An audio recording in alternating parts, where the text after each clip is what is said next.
सरकार ने आज पार्लियामेंट सदन में कह दिया कि नीट एग्जाम का पेपर लीक का मामला और उससे जुड़े हुए जो भी संबंधित मामले हैं उस पे पूरी तरह से चर्चा करने के लिए तैयार है।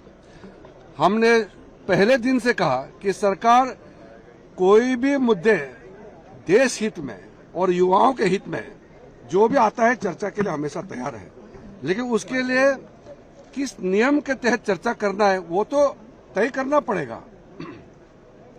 पार्लियामेंट के अंदर में चर्चा करने के लिए एक सिस्टम बनाया हुआ है। अब सीधा सड़क पे उतर जाते हो और हंगामा करते हो, ये ठीक नहीं है। चर्चा सार्थक होना चाहिए, नियम के तहत पॉजिटिव डिस्कशन होना चाहिए। और सरकार चाहते हैं कि नीट एग्जाम पेपर पे पूरा चर्चा हो करके और उसमें क्या क्या कदम सरकार ने उठाया है ये भी देश के सामने में जाना चाहिए।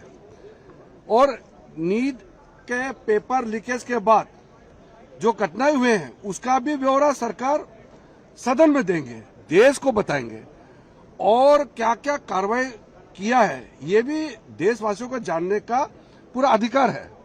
अगर हम चर्चा नहीं करेंगे तो देशवासियों को जानकारी कैसे मिलेगा।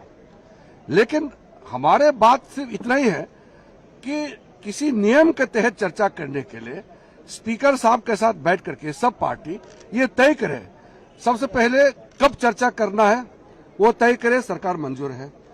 किस नियम के तहत चर्चा करना है सरकार तैयार है।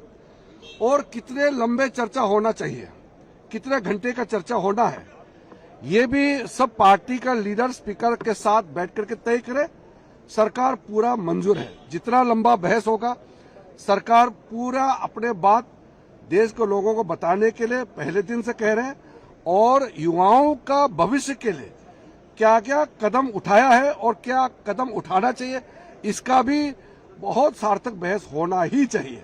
इसलिए मैं फिर से आग्रह करता हूं कि सरकार की तरफ से औपचारिक हमने फिर से कह दिया है कि हम चर्चा के लिए तैयार है, तो समय तय करें और पार्लियामेंट का समय को बर्बाद नहीं करके सबसे इस वक्त जो मुद्दा सारे पार्टी चाहते हैं नीट एग्जाम पेपर लीक को, यही मुद्दा सबसे पहले चर्चा हो, हम ये चाहते हैं। इसलिए अभी समय विलंब नहीं करके जो ऑफर किया है सरकार ने स्पीकर महोदय के साथ बैठ करके तिथि, समय और नियम तय करे और बहस जितना जल्दी हो सके शुरू करना चाहिए।